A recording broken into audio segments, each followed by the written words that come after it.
Hey, what's up? I want to do a vlog today to explain um, my website development, because it got to another development level of creativity.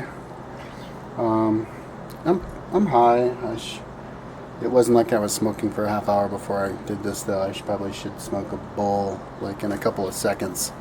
My roommate just gave me a pale ale. I don't drink, but my roommate never gives me beer, but he just gave me a beer, so figure I'll drink. I guess I'll drink a beer too. So yeah, because I got to some new ideas with my website, and I wanted to explain it because I explained it to my mom yesterday, and she really liked the idea, and I wanted to explain it to other people. Yeah, just because it's a cool idea. So, last video I did, I said that I got the idea to pair my life with Julius Caesar's life, like my biking campaign with his military campaign, and align like big races I do with big battles that he does and stuff like that, and also compare like the strength that you do, like how much. I actually didn't mention this, but if the Army hikes 20 miles a day, because he always mentions stuff like that, then you would convert that into how many miles of riding, because they were carrying like 80-pound bags. But it's a good idea to pair stuff in lots of different ways together, because it helps you learn things. And so then I got the idea to pair, and I may have talked about this in the other video, but I'll just explain it again, because and then better. The area here with Rome, the real Rome, because I'm comparing it. I was comparing Julius Caesar with my life, and then Augustus Caesar with my political life. So then I'll do Rome with here. And so because to give people, because when I was explaining it to my mom, she's like, "Oh wow, I had no idea it was only that small." Yeah, because Rome was started back in 756 BC by Romulus and Remus, who were like the sons of the deposed king. So they were like the rightful heirs of the kingdom of Alba Longa. And they were just on the verge, of getting their realm back. In fact, they were going to get their realm back, and the king was just about to give their realm back, or acknowledge who they were anyway. The one who killed their father before he got killed himself, and then I guess they installed somebody else as king there, so it got to stay its own kingdom. But the way that Rome got started was these guys, and I think it was even before they knew that they were the rightful heirs. They were just these guys who were like leaders. They grew up. It was really kind of the same story as the Moses story and Cyrus the Great, but yeah, they were raised and they were leaders of this area, and then they kind of gained followers because they were really good fighters and stuff. And I kind of figured out how Rome got started when I looked at the map. Like I'd listen to the history books, and I'm really high, but I would never really learn it, understand it all, like remember it all. I would like daydream when I'm listening to it, and then I'd have to listen to it again, and you don't really get the details. But when you add dimensions to your learning process, it can make you learn, by leaps and bounds, and in some ways just completely connect it all, and make the difference between learning it all and learning nothing and learning everything. And so yeah, like when I looked at the geography and I saw Rome, I realized, like I finally understood how Rome got started, and why Rome ended up being the place that took over the whole world. And the reason is because, let me tell you really quickly how Rome started, because it's a really cool story. Okay, the Trojans were taken over by the Greeks, and so then Aeneas, the prince of Troy, fled, and then they went to Rome. Now, I know the guy named Aeneas who went to Rome. I don't know if it was the same Aeneas, because I thought they wandered for a couple hundred years, but I'll just assume it was the same Aeneas. Went to Rome after the Aeneid, I guess. And they got off their boats, in Italy. And in those days, it was I can't remember. It was some group of people. Maybe they related to the Sabines or something. And they're like, "Who are you? Stepping on our territory." And he's like, "I'm Aeneas, the Trojan." And they're like, "Oh, we've heard of you, Aeneas the Trojan." This is if I remember correctly. "Wow, you're awesome. Can we be your friends?" And so they made friends and they kind of made a kingdom. Okay, now fast forward like 400 years to 350 years or something like that to Alba Longa. So then so Aeneas started a town when he landed. Started a town called Latium or something. You can still see the rings around it. And then after like a year or two of that, they moved it up to the top of a hill, Alba Longa. And it was a kingdom, from I guess when Aeneas came, or before. Yeah, I guess that's when that kingdom started, because he built a kingdom with his people and some of the people who were there. And so that lasted for like 350 years or something, Alba Longa. But that whole part of Italy, the reason that people could just go and move there without getting their asses kicked by people who already live there, is because that part of Italy was like the armpit of Italy. It was where nobody wanted to live. So it was kind of like, when you watch those remember The Princess Bride and the bad guys chasing the good guy, and then he goes into the forest that everybody's afraid of, and then like the trees try to eat them and stuff. It's kind of like that enchanted forest nobody wants to go. So the people who do live there are kind of like the people without a leader, just small bands of people just terrorizing each other and everybody else. That's what kind of that whole part of Italy, the kingdom of Alba Longa and the Latins was, because it was the Tiber River went into a plain that was below sea level, and so it just filled up with marshy nastiness and mosquitoes and everything, and so and that whole part of Italy was like that, the whole part. And so the Latins were like that, the people, I guess, who came from descendants of the people who came from Troy, and it covered an area maybe 40 kilometers by 40 kilometers, and I guess that territory, most of it was controlled by the kingdom of Alba Longa. And to the north there were the Etruscans, and I guess those were the people who lived there, and then the south, the Sabines. And is that what they're called? I keep forgetting. Anyway, so when the Latins came in and grew, I'm sure the Etruscans didn't like that, or a little bit threatened or whatever. But it wasn't something that they were going to fight too much over, because it was just swamps. And how are you going to fight people in swamps anyway? You can't do your formations and battle formations and stuff. And so that's basically where it came out of. And so the people who started Rome basically started it out of scratch, out of just a marshy area. They just built a city out of nothing, out of a bunch of guys. And so they got stronger and stronger and did better and better. And so basically the lesson of that is people who start with nothing have an advantage. You'd think they'd have a disadvantage, but they have an advantage because it's not how many resources you have, but it's how much talent you have. And talent is fostered by just growing up in really harsh conditions. And so Rome grew up and out of the harshest condition in Italy. And so anyways, but Alba Longa was a kingdom there. And then Romulus and Remus, I guess they didn't try to take over Alba Longa, but they had a lot of respect because people knew who knew where they were. And so they had a bunch of followers, and they built their own city. And so, and it was on the northern end of Alba Longa.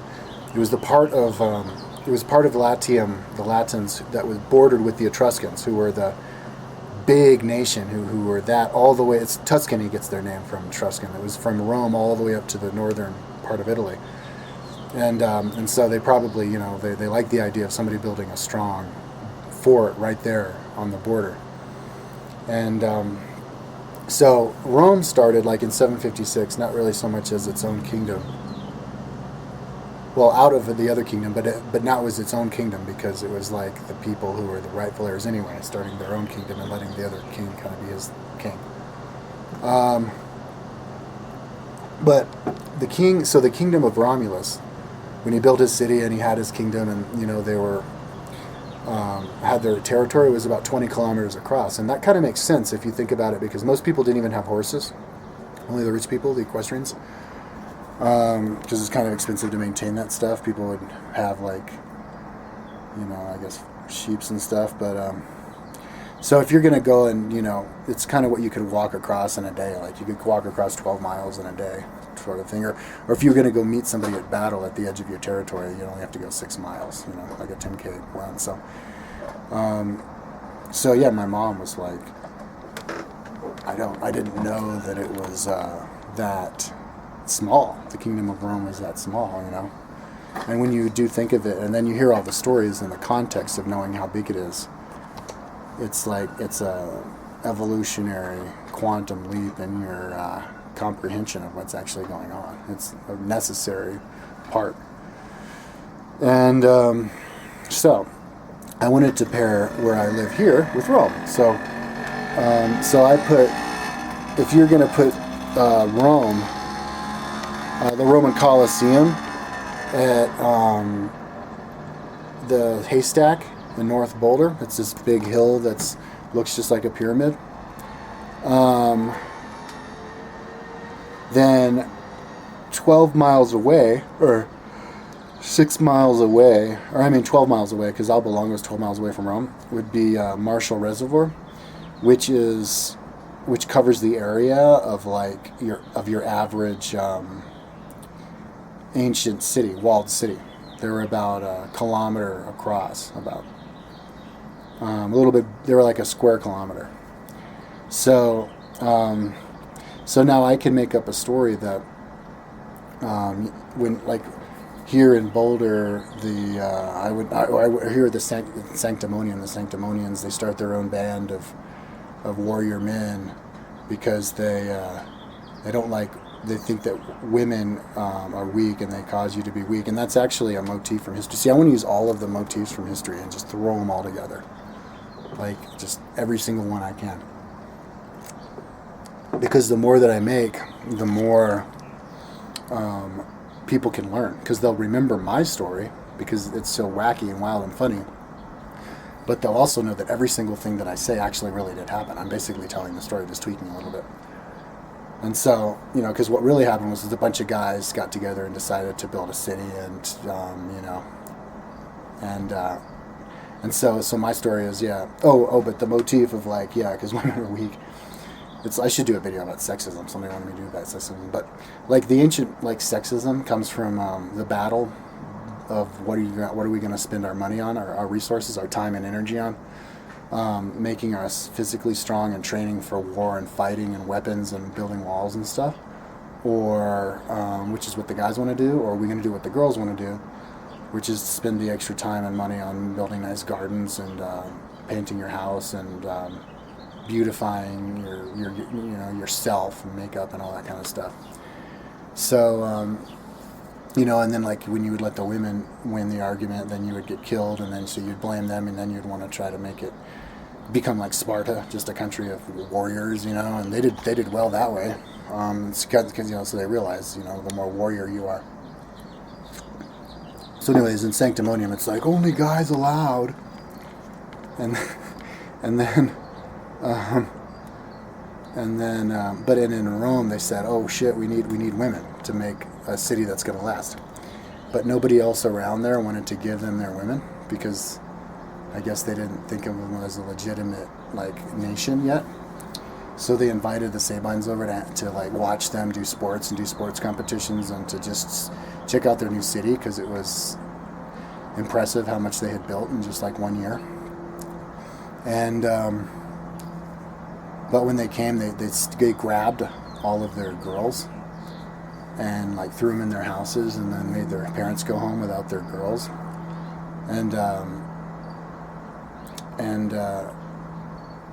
So I guess my story will be, so then you realize that you need women, and so, but only the masculine women, girls who stand up like the Egyptian women, because the Egyptian women really, girls who pee standing up like the Egyptian women, because the Egyptian women really did pee standing up. So so you grow up a little bit more, and then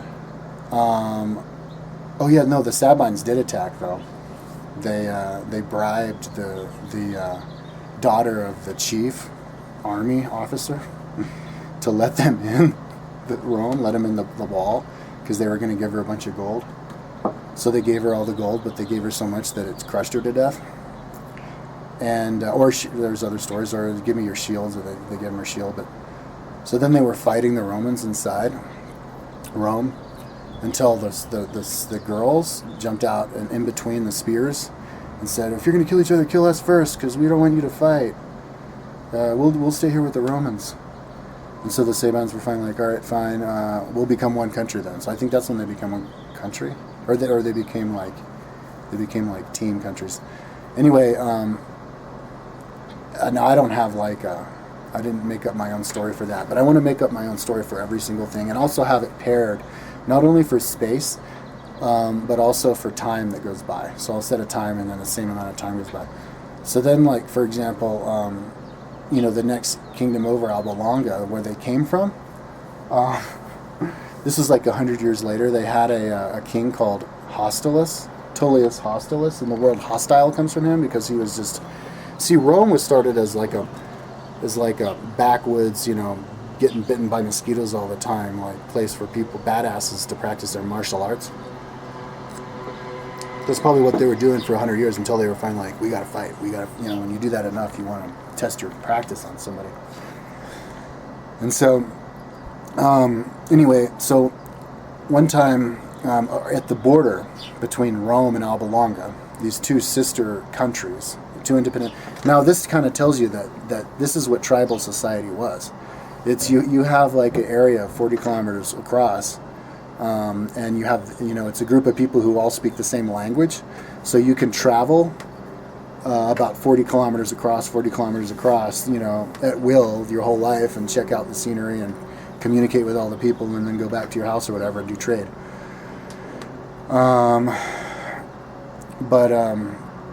But within that area of those people, they would have different, settlements with completely independent political organizations. It wasn't like it was a kingdom and the kingdom took the whole area, because it's a tribal society. It's just primitive, And so it was Alba Longa was the kingdom, but it was, but it was like two kingdoms controlling each other, controlling themselves, but but one of them just popped up 100 years ago.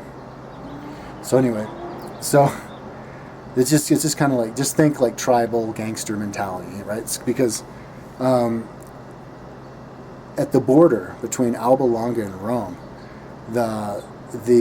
some like farmers, like sheep herders, got into a squabble. The sheep herder on the Alba Longan side was like vandalizing the sheep herder on the Roman side's house, and so the sheep herder on the Roman side started vandalizing the sheep herder, or doing something, creating deprecations on their land, is what they said. So then Alba Longa sent an emissary to Rome and said, "Hey, you got to pay. You owe us this much money to pay this guy's, or you got to fix this guy's house." And then Rome sent their deputy to Alba Longa and said, "No, you guys got to pay our guy's house." And so it was basically what it was like two peacocks puffing their chests out. It was purely an ego thing, most likely. And so they were like, "All right, fine, we'll fight about it. We'll fight over it then," because that's what they wanted to do. They were just looking for a reason to fight. But then Alba Longa said, "Okay, well, hang on. Let's not fight, you crazy Romans, because the Etruscans will see us. If they see us fight, then they'll know that we're not fighting each other, and then they'll attack us, because they don't like us being here anyway, and they're good fighters." And so they're like, "Okay, so we'll have 3 of our twin brothers and 3 of your twin brothers fight each other, and whoever wins gets to take over the country." Anyways, the Romans won, and but I guess Hostilius wasn't happy about that, so they had another battle with the Sabines. With them? No, with Alba Longa. No, they had a battle with the Sabines, though. That was like the first battle, but then they had a battle with some other Sabines. And Rome knew the outcome of it, because before any messengers came, because they saw all the Sabinians' armor floating past them in the river, because they knew that they had gotten routed and, pushed into the river, and they took off their armor to try to cross the river to survive. Yeah, that's how they knew. They started all floating by. But that battle was against the Sabines, right? So the border of Rome with the border of Sabines. So that was about 6 miles away. So when I have my battle with the Fort Collins Indians, I guess, it will be 6 miles away. So it will be at Hygiene. Hygiene is 6 miles from Haystack. So, Hygiene is the site of the battle. And also there was a lake there, and there's a bunch of lakes up there. So, and then we took like their capital city after that, and then another capital city. And so I'll find out where the capital cities are, which is probably another 6 miles up the road. And so, like, if I go on a bike ride or whatever, I'll be like, I have to attack the Sabines, and so I'll ride up to that road, and I'll time myself. And when I come back, I'll be like, okay, I went to battle. I was bested by, how many warriors, like in the Strava. 52 guys beat me and 24 girls, or whatever. And then, so I want to, like, all the pivotal stories like that, I want to have my own parallel pivotal story. I haven't come up with the pivotal story. Okay, yeah, so like when we take over Alba Longa, in real life, the Romans dismantled after they beat them in battle.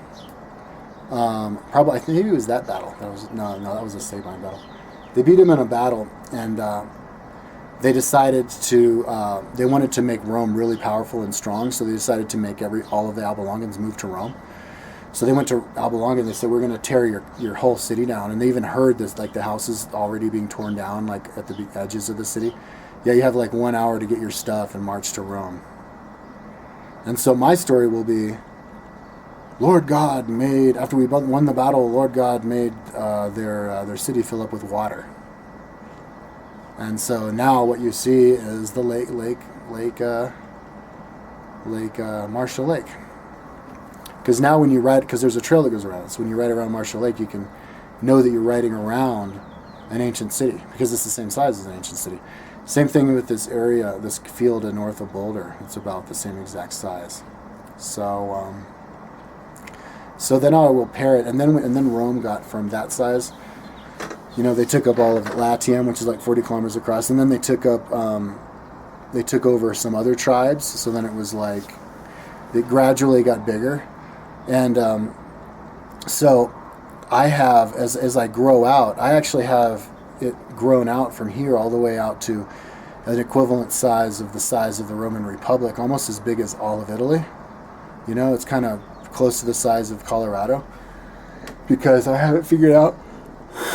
I've conquered, I've made the Roman Republic conquer the other tribes in Rome to make the Roman Republic by riding my bike to that territory. So if I ride my bike all the way to Kansas and back in one day, or in one ride, then I ride my bike all the way to the border of Utah and back in one day, and then Arizona and back in one day, and then like way up north.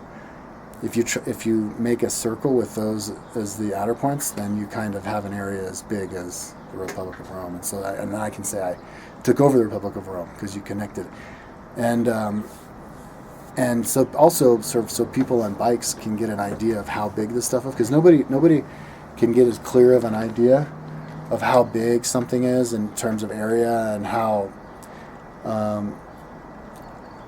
what something looks like from a certain distance away, and how you approach it, and as a bicyclist, because you go slower than cars, you're looking around more, and you're more in it, and so it's perfect. And you're also kind of like it could be like you're on a horse, it's because it's pretty much the same speed as a horse. So traveling around across, it's about the same thing, and you have about the same range and all that. So I've been creating all of these fantasy kingdoms that are the same exact size, and tribes that are the same, and linguistic groups, that then get divided into tribes, depending on what part of, I guess, Colorado you're in, and what the terrain looks like. So if I see if a big old valley, and I'll be like, this valley is for the one tribe called the Valians, and it's the same size as your typical tribe and one of the tribes in Europe. Because I know exactly how big all the different tribes in Europe are, and the different kinds of tribes too. And so I can make lots of little ones there in the mountains. And so, yeah, I actually have them built already. I can't show it right now because I'm up here, but yeah, I have the whole republic. I guess I'll call it the Republic of Fantasylandia, and Sanctimonium would be the capital. But all these little valleys and stuff, they all match up. And Colorado, there's not a whole lot of detail of the different Indian tribes anyway. And so, but when I do make maps with the real Indian tribes, I'll try to make it cover the same territory. In a lot of cases, I have little kingdoms and tribes covering the same exact territory as the counties. Counties are about the same size, which is interesting. So yeah, once I figure it out, I can explain, what the different sizes mean. But yeah, fast to get up beer during the day. So that's what I'm up to. I have, in all the different areas, I also have a line that shows the distances of different races. So inside of my 500 meter, I'm skipping a bit. I made these little bubbles that have diameters of all the different area dimensions that I have. So I would have the bubble that's 500 meters across. I double it, so then 1,000, and then 2.5K, and then 5 kilometers, 10 kilometers, 10, 20, 40, 80, 160, 320, 640, 1280, 2560, and then 5120. A diameter of 51, and then I have from that size all the way up to the top of like 20 different places in the world, so that the whole world is covered with circles, and all the different places with the different climates. But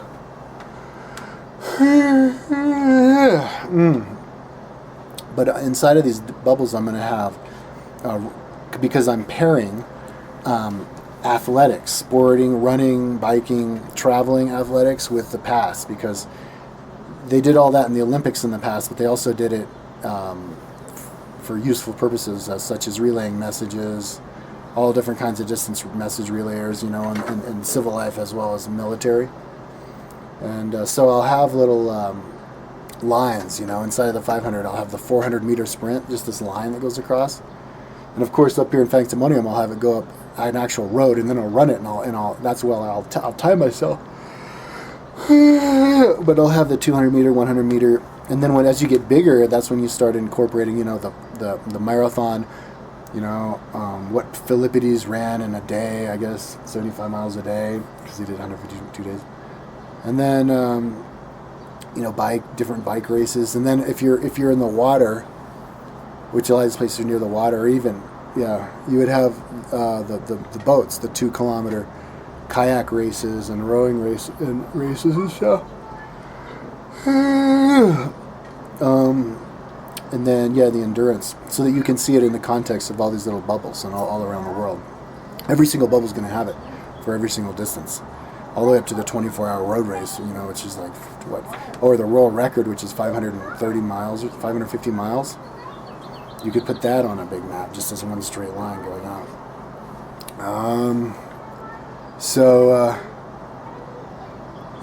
before, when I did my video before, I was saying that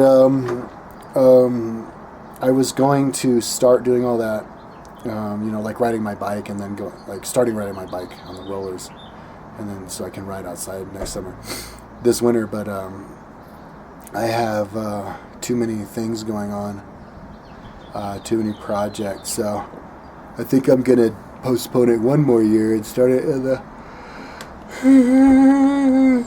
beginning of January 2017, so that I have a year and a half to work on my website, because I'm not gonna, 6 months isn't long enough. I'm gonna still have too much. It's gonna be a yard sale in 6 months, but a year after that, I think I can catch up on everything and have my yard website look really, really, really cool. with the links and everything.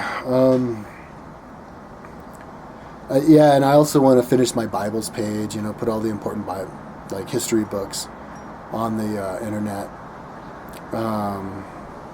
along with the pictures of. Oh, and then depict the battles, all the battlefields of the world, how they looked with the actual soldiers and stuff. And so yeah, I could do that in a year and a half. I mean, or I could work really hard. See, my philosophy is if you're in a role, you should keep doing what you're doing, because the reason that you're on a roll and the reason that you're working so hard is because you're in a really good situation.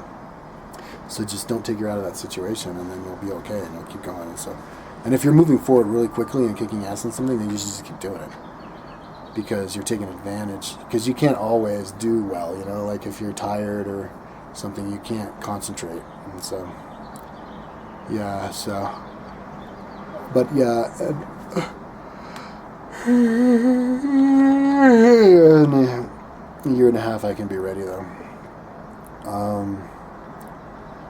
Yeah, so I'm gonna basically see. I bought a bunch of wigs.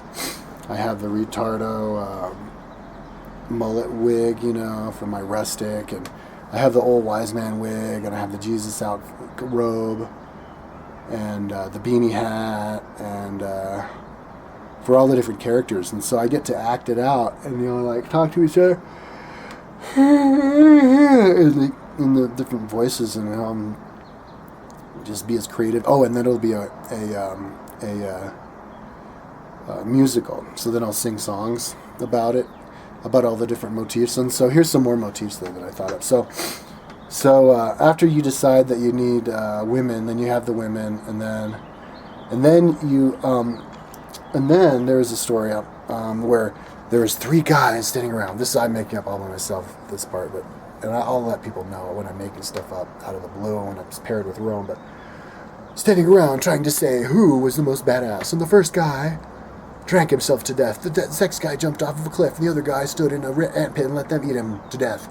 But the fourth guy, he tied himself to a tree and just hung there until he died. So now whoever is the king has to be totally badass and died that way. So then I have my song, Our Lord died cross for flock, because the king died on the cross for the flock, and then for his country.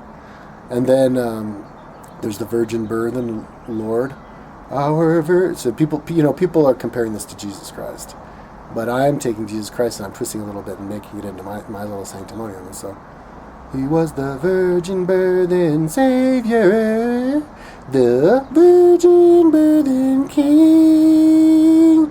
So their king is a virgin birth, because the tradition is that once the fairest of maidens gets of childbirth age, you put her into a tent under a light guard and don't let her out until she gets pregnant. And then you call the baby the virgin birth and Lord, who dies cross for flock after living the mounted life. Because living the mounted life, that's when you go up to the top of the mountain and you get the commandments from Lord God and bring them back down to the flock. Because we have all these mountains. And so, and also not only to get commandment from Lord God, but also to just reconnoiter your kingdom. That's what people did every 6 months in the ancient Persian empires. He would send guys out to survey all of the different areas and make sure there's good dealings. And so yeah, we have to. That's why we have to have military wagings every day up to the tops of the mountains to express presence, to wage force amongst the battle zone, just to put our presence there, so that the spirits, or the citadels there, or the spirits there, or whatever. If the bad guy or the blasted hellions come to the other side, it's like, this is the territory of sanctimonium. The virgin birth and was here this morning. I can sing like whatever. I can sing because like when I do my speeches to the Senate in my wig and outfit and stuff, you can sing in the different people's voices and stuff. So you can have like the detractor, like, I say to the Senate that thou shalt giveth unto me the resources to reconnoiter Long's Peak. And then you have the little doofus guy like, nah, thou shalt die, thou shalt... And right up and speaking lots of, like, King's English. biblical English, King James Bible, to bring more gravitas to the situation, make it more authentic. And also my different rustics who I go to represent the royal line whenever we were trying to, have the country sponsor something. They'd be like, here's my rustic. I am from the edge, and I say that we hate the Blastahelians too, So but then you have the naysayers like, no. So anyways, you have the same characters saying the same basic thing in every episode. And then the old wise man decides if it's acceptable or not, So it'll turn into like a sitcom / listening to my audiobooks, doing audiobook report, as well as actually going out there and riding my bike. It's like the more I talk, the more I fucking yawn. Because I never yawn when I don't make videos, ever. Like, weeks go by, I never yawn. I don't yawn. I'm not a yawner. I make videos, I'm yawning. All of a sudden, yawning. So, anyway. Yeah, and the longer the video goes, the faster I talk, the more frequently I yawn. It's really weird. Anyway. So, I have a theory. It's because I have to think my brain a lot, and then my brain takes lots of blood, and so the blood has to pass through, and so I gotta yawn, because 80% of the blood that gets to the brain goes through the jaws. I actually did a video about that. Anyway, to get back on track, yeah, so I can make up like fantasy stories about all these places. Like I said before, Waldinia, they were doing lewd sexual practices, so Lord God smote them with fire and brimstone, and that's why they're two sounds with fire. Two edge border towns with fire and brimstone, so that's why you have two sand pits there, sand pits, and that kind of stuff. And it's a really good business plan. It's a really good formula for people who are ultra creative to basically vomit all of their creativity and then some on top of their professional life, on their website and their daily sitcom and their songs and their philosophizations and everything, man. You just everything. And then it's because you have a higher talent pool. It's a numbers game. You have a much harder, better chance of making a hit. And whatever's not a hit, still a hit because you're still milking from the originality. As long as you're original, it's still good. So, and yeah, I guarantee nobody's just doing what I'm doing. Because, like, if I go on a battle, for example, the Romans go on a battle with so-and-so guy, I'm going to have to go exactly far as the same distance away from here. And I'll say, okay, here I am with the battle, and the Romans with the battles. So if the Romans say, here we are at the Battle of Sabinia, I'll be like, well, here I am with I'm Kyle Fantasylandia with the Battle of Sabunia. You know what I mean? The Sabunians. And so if something happens, for example, when the Romans raped the women, the Sabine women, a couple of guys grabbed some super hot chick, and they're like, this one's for Talassus, because everybody's like, where are you bringing her? So my tradition will be when you rape the women and you're carrying it back on your back, you say, I got me a hottie bombatsi. You know what I mean? Little things like that to help people remember. And so if you know my story, then there's a lot of wedding stories that come from Rome. For example, when you're how you're supposed to carry the woman and after you get married into the hotel room, like cross the threshold of the door carrying her? That's from the rape of the Sabinian women. Because the guys, when they were marrying her, when they carried her, they had raped them. They had violently kidnapped them, and so they carried them into the house like that. And we still do it. Like Superman did it with Lois Lane when they were on their honeymoon in Niagara Falls. And he was pretending like he could barely carry her because he didn't want her to think she was Superman. Remember that? Anyway, yeah, thousands of years later, people still do stuff. It's fun. It's funny. So anyway, yeah, so I can have the same thing, like, because they have traditions that they started in the beginning of Romulus that they were still doing when Livy wrote it 700 years later. So I can be like, and now I'm 700 years later, and we're still doing the tradition of Hatsi Bumbatsi, but then it kind of fades out, you know what I mean? So yeah, anyway, so I'm going to get down and just make parallels for everything, and then I can act it out when I do it. And, I have taken over this territory, look, and this corresponds to Rome, and yeah, anybody who pays attention to what I'm doing is going to know Roman history. And also, and anybody and me, who I do my trips out here, I'm going to know, because I do so many out to climb a mountain out so and so far away, which is the same thing as like out to the border of Latium. I'm going to have a really good idea of how big each different kind of political polity is, from a tribal society in a 500 across hut fort and stuff, all the way up to a 640 kilometer diameter ancient republic, and even the city of Rome. The bigger wall.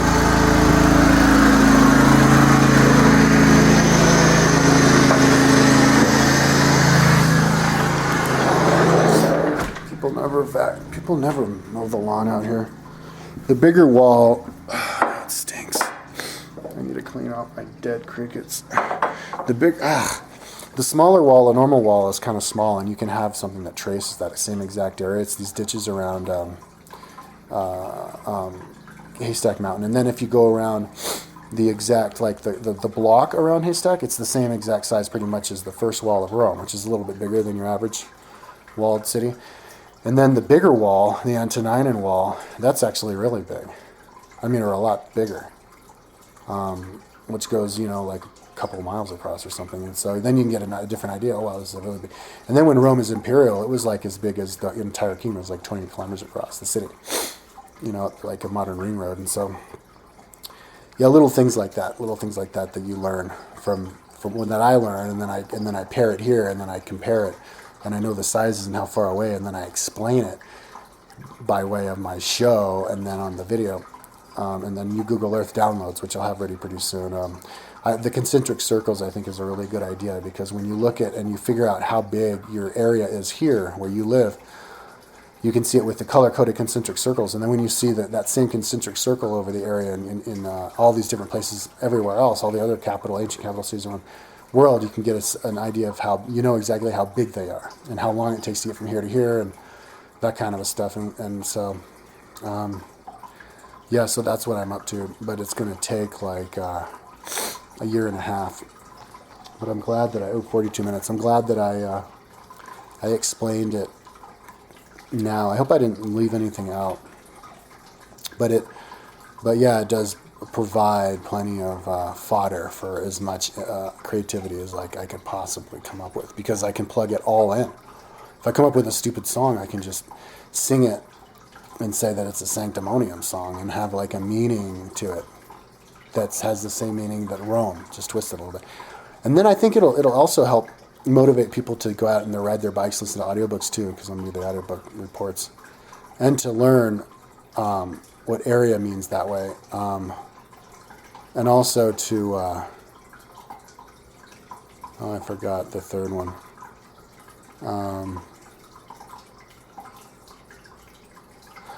Just to be creative in their own right. Because if you're going to take all of these religious motifs and redo Christian songs and stuff, a lot of Christians are going to get really upset, because they're going to think they're going to call blasphemy, but then you can call decadence on them. You can accuse them of perpetrating the sin of decadence, which is just, when you're just following rules, religious rules, just because you want to follow the law, but you don't care what the law is. And so you're just, like the people who didn't want to sell a cake to a gay people wanting to get married because they just wanted to be good Christians, and they thought that being a good Christian and a good person meant being a good Christian by saying fuck you to their gay person. You know what I mean?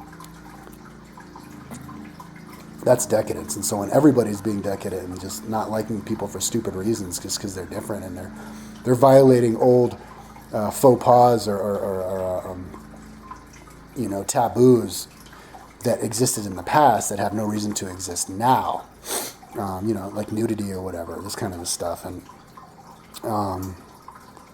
so, but like the religious, taking religious motifs and twisting them into your own thing and making your own myths out of old myths is actually, it'll show people that something people have ever always done. It's something that's natural, and it's something that's okay to do, without pissing people. Oh, you fucking asshole! How dare you say that? It's like, dude, it's entertainment, and it's also to try to pair things, to kind of bring things together, show how things are related to each other. You know, like how Rome is related to here. You know, I can, if you can understand what 20 with 400 square kilometers is here, then you will know what it is anywhere in the world. And so if somebody says, oh, the kingdom of Babylon at 400 square kilometers, you go, okay, oh, I know how big it is from here to here. Oh, and you know, and they had this many churches and this many satraps. Oh yeah, oh, this many, right, because that's what, you know, you can plug it all together.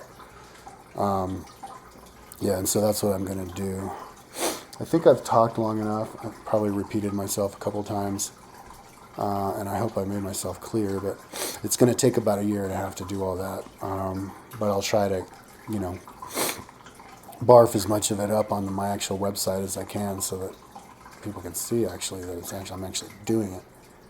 Because I haven't put up any of like the Google downloads yet or anything, but that'll be in a couple days. So am I done? Yeah, my body's really going to go to the hell though if I go one more year. Like my right shoulder's always hurting me. I can't bend it back just because I'm not exercising, and it hurts if I bend it back and stuff. And yeah, I guess I'll look really nice and plump for my first videos, you know, because then you can do body transformation. Because I do all of my speeches to the Senate. My warrior outfit is me in Speedos holding a couple of big swords, and that's it. And then I'll jump up and down when my passionate please, and you'll see my boobies jiggling and stuff. But then as I get fitter, then I'll change my name. You know what I mean? Like when I'm a level 52 and I can only average 19.5 miles an hour for an hour, then my name will be like Alpha Commuter, you know, because I'm like the fastest commuter. I am Alpha Commuter, dun, dun, dun. And then once I get into the slowest racer, I am Omega Racer, and so I can do the dance. I will go out to battle as Omega Racer, you know. And then I lost my train of thought. So I guess that's the time to drink the rest of my beer, smoke some more weed. Maybe I'll do a request video since I did this video. But I really had to do this one because I wanted to get the idea across. And and I wanted people who watched this video all the way through to get excited, because it's going to be fucking entertaining, and it's going to be very, very educational. You're going to know everything about the history of Rome if you pay attention to my show, which is really creative. Because all the little intrigues too, little family problems and everything, well, I'll include all of that, you know. So anyways, I guess that's that. Okay, peace out.